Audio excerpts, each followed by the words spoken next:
Pagdating naman sa kaperahan mga kapiksi, nakikita natin na for some of you medyo kinakapos or galing kayo sa kakapusan. Maaaring yung iba sa inyo nagkaroon ng financial struggles, financial loss sa recent past nyo mga kapiksi, pero unti-unti na kayong nakaka-recover at nakakabangon. Unti-unti nyo na rin nababawi yung mga nawala sa inyo. Kung kayo ay na-scam mga kapiksi or nawala ng pera kasi may nang-scam sa inyo, may nangutang hindi nabayaran, mababawi nyo yan sa ibang pamamaraan. So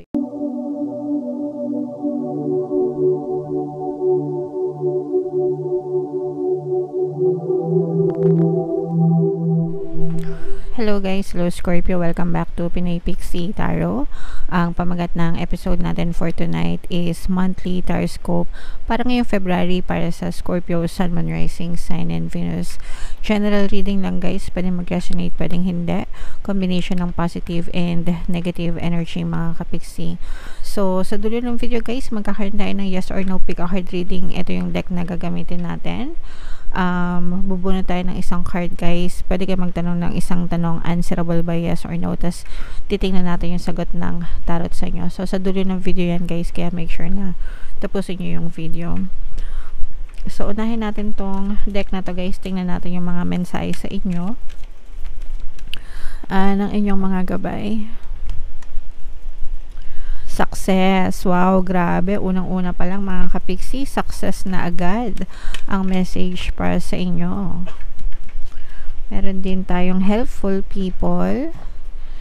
And meron din tayong take action mga kapiksi. So, sobrang ganda ng mga mensahe sa inyo ng inyong mga gabay, no? Nagsisynchronize yung mga messages para sa inyo. So, success guys.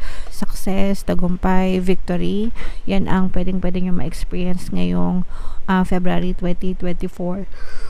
And itong success na to, itong tagumpay na to, maaari nyo ma-achieve ito sa pamamagitan ng tulong ng ibang tao. Always remember guys, when you are manifesting for things, the universe always move people, things, events, circumstances sa paligid mo para ipagkaloob yung mga desires nyo. So sa universe minumove niya pati yung mga tao. So itong mga helpful people na to mga kapiksi, kaloob din yan ni universe para sa inyo, para maranasan nyo itong tagumpay na to. Pero very important syempre yung mag-take ng action ka mga kapiksi, no? Yung mga successful na tao guys, ang pagkakaiba ng mga taong nagtatagumpay, okay, sa mga taong nakakaalam ay nasa pagkilos, take action. So kahit na alam mo yung gagawin mo, marami kang kaalaman, matalino ka, pero hindi ka naman kumikilos, you're not taking action, wala ka ring makikitang resulta. And also, it's also the same if you are taking action, you are praying, pero negative naman yung mindset mo, hindi ka rin makakita ng positive results or yung resulta na desire mo. Okay, so dapat lahat yan magkakasama mga kapiksi.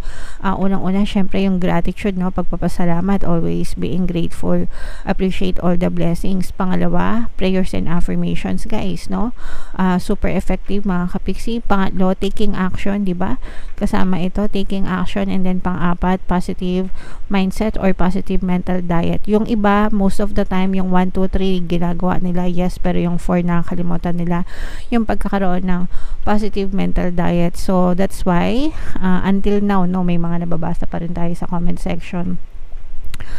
Dasal sila ng dasal, masipag naman sila, lahat na ginawa nila, lahat na sinubukan nila, pero minamalas pa rin, namumroblema pa rin, hindi pa rin sumasagana, puro kahirapan pa rin. Bakit? Because of your mindset mga kapiksi. Yung belief system nyo, yung mindset nyo hindi pa napapalitan. That's why you're still experiencing yung mga negative na resulta kasi dun sa positive na resulta. So yung number 4, wag na wag kakalimutan mga kapiksi, positibong mental diet or positive mindset. Yan yung gasolina yan guys. Pag sinabing gasolina, o kaya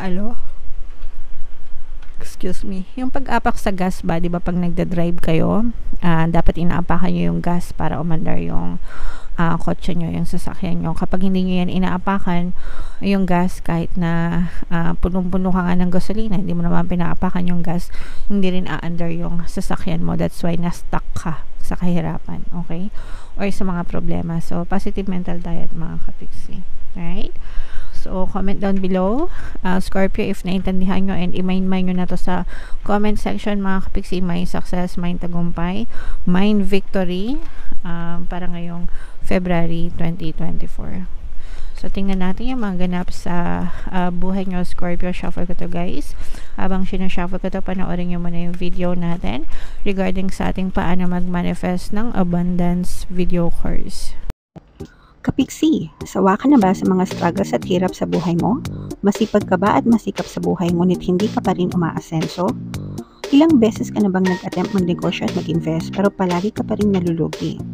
Sa pagkakataon na ito ay maaaring may subconscious beliefs ka na nagiging balakid sa iyong pag-unlad at pagyaman. Introducing, paano mag-manifest ng abundance video course. Dito ay matututunan mong ma-overcome ang mga balakid mo para tuluyan ka ng umunlad, umasenso, sumagana, maging matagumpay, successful at maswerte sa iyong kabuhayan, pera, trabaho, negosyo, salapi at kaperahan ng bonggang-bongga. Dali, mag-send na ng email sa pinoypixitaro@gmail.com at simulan na ang iyong pagyaman ngayon. Alright, so sabay-sabay tayo magpayaman, mga kapiksi, ngayon 2024. Mag-avail na kayo ng course, guys, kasi sobrang ganda talaga niyan. Siya yung matututunan yung mga sikreto para umunlad kayo, mga kapiksi. Mag-avail na kayo, guys. Ngayong January, magbibigay ako ng 1 free pampaswerte subliminal sa lahat na mag-avail ng course, kaya mag-avail na kayo, guys. Meron din tayong email coaching, manifest your desires using the law of attraction. If meron kayo mga specific na gusto nyong i-manifest, guys, pwedeng love and relationship, pwedeng money or career, mga kapiksi, pwede kayo magpabook ng email coaching session with me. Mag-send lang kayo, guys, ng email sa pinoypixitaro@gmail.com. Wow. So, Scorpio, this is more on love energy, mga kapiksi, no? Relationship energy, yung na-pick up natin na energy para sa inyo. Scorpio, kayo ay na-represent ng King of Cups, although magkakaroon tayo ng different na love reading for February. Pero, grabe, ang aga ng Valentine's Day nyo. So, meron tayong presence dito, guys, ng air signs, Aquarius, Gemini, Libra. For some of you, maaring air element yung inyong natal, may air element kayo sa inyong natal chart, or maaring air element yung inyong person, Aquarius, Gemini, Libra. So, this is full of love and happiness, mga kapiksi. Parang you are destined to be together, mga kapiksi, no? Yung iba sa inyo, you are fated together, you are destined to be together, mga kapiksi. Mararamdaman nyo na talagang very harmonious yung inyong relationship, pakikiligin kayo ng person nyo.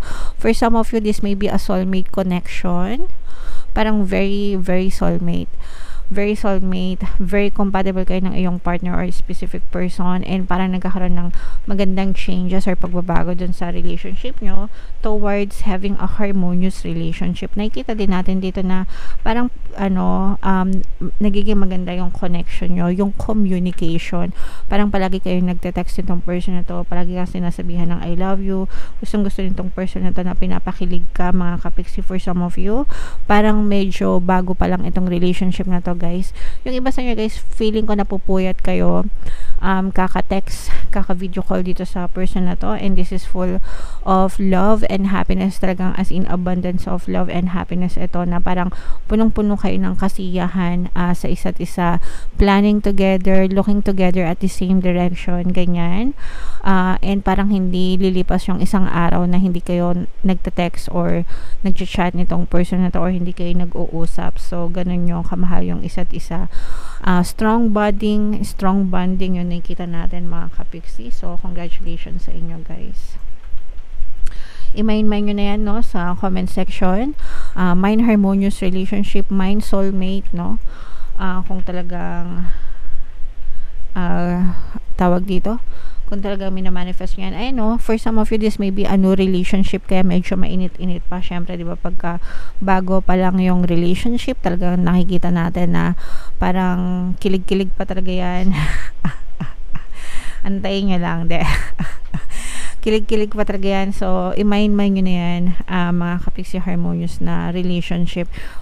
Pagdating naman sa kaperahan, mga kapiksi, nakikita natin na for some of you, medyo kinakapos or galing kayo sa kakapusan. Maaaring yung iba sa inyo nagkaroon ng financial struggles, financial loss sa recent past nyo, mga kapiksi, pero unti-unti na kayong nakaka-recover at nakakabangon. Unti-unti nyo na rin nababawi yung mga nawala sa inyo. Kung kayo ay na-scam, mga kapiksi, or nawala ng pera kasi may nang-scam sa inyo, may nangutang hindi nabayaran, mababawi nyo yan sa ibang pamamaraan. So, ibabalik sa inyo yan ni universe sa ibang pamamaraan, mga kapiksi. So, you just keep on persisting lang, guys. O, yung iba sa inyo parang medyo hindi pa kayo naka-move on dun sa mga financial losses nyo. Pero, dahil kayo naman ay very responsible sa buhay nyo, guys, you just keep on moving, mga kapiksi. And yeah, focus on what you have right now, mga kapiksi. And sabi ko nga, mababawi nyo naman yan sa ibang pamamaraan. So, makaka-recover din kayo, guys. Okay? So, itong mga recovery na to, guys, i-mind nyo na rin yan. Mind financial recovery, para makabawi kayo sa inyong mga financial losses, Scorpio. Okay? So, comment down below if naka-resonate kayo dyan sa reading na yan. Ito yung ating yes or no pick a card reading. So, i-shuffle ko to, guys. Habang sinashuffle ko to, isipin nyo yung tanong nyo, yung gusto nyo malaman for February. Answerable by yes or no. Isang tanong lang, mga kapiksi. And inform ko lang kayo, guys, no, na meron tayong exclusive membership program dito sa ating channel. Sa lahat ng gustong mag-join, mga kapiksi, click nyo lang yung join button dito sa video na to, guys. O kaya yung link, ilalagay natin dito sa taas, guys, no. I-click nyo na para maka-join kayo. Kapag member na kayo, magkakaroon kayo ng access sa mga exclusive videos natin regarding manifestation using the power of your subconscious mind and law of attraction, mga kapiksi. So, huminga kayo ng malalim, mga kapiksi, tapos itanong nyo sa isip nyo yung tanong, answerable by yes or no, tapos pili ka ng isang card dito. Ito yung card 1, ito yung card 2, ito yung card 3. Kung card 1 yung napili nyo, ang sagot sa tanong nyo ay no. Kung card 2 ang napili nyo, ang sagot sa tanong nyo ay yes. And kung card 3 ang napili nyo, ang sagot sa tanong nyo ay no, mga kapiksi. Alright? So, comment down below, Scorpio, if naka-resonate kayo, ay yung mga pinapamind ko sa inyo, guys, na harmonious relationship, no, loving relationship, sweet relationship, or kung ano man, i-comment nyo na sa comment section, i-mind nyo na para sa inyo talaga yan. Ito yung ating mga pampaswerte subliminal, guys. Pakinggan nyo na para talaga maging maswerte kayo ngayong taon. And ito naman yung ating success stories ng paano mag-manifest ng abundance video course. Click here to subscribe, guys, and click here to join our membership program. Thank you for liking, sharing, and subscribing. See you again next time. I love you all. Have a nice day. Bye-bye.